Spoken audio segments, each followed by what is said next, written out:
Icosahedron. It's a 20-sided die. It's used in games like Dungeons and Dragons and that sort of stuff.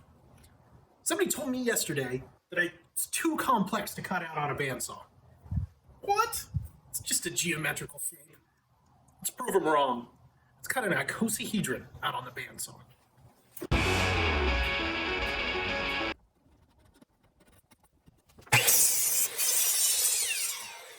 So, we're going to make this one go up this way, up in the center. This one goes this way. This one goes this way.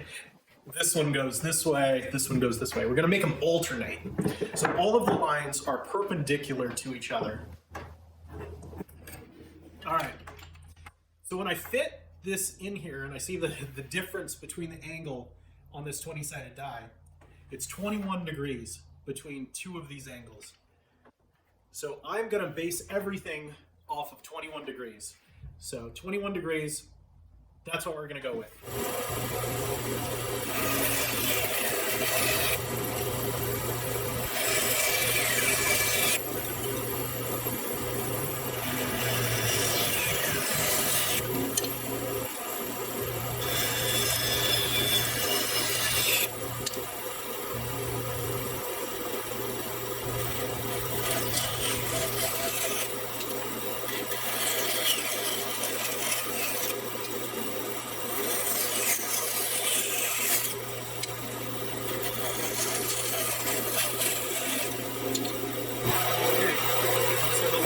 Sides,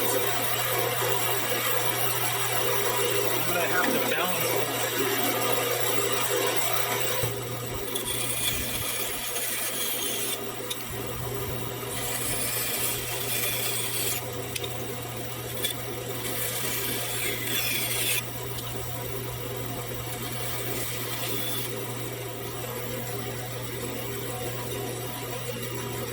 All right.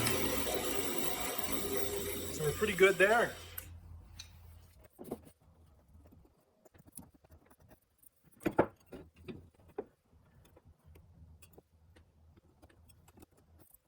So I just basically, there's a flat edge and there's a point here.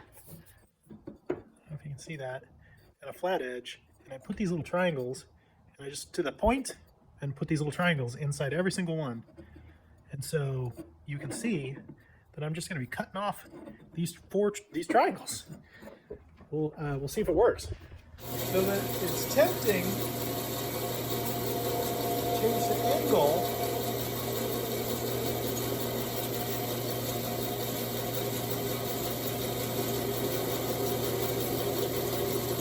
I think it's the right angle.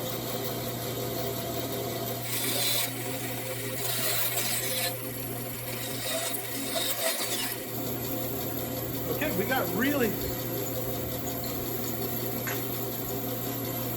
There's our 20-sided die.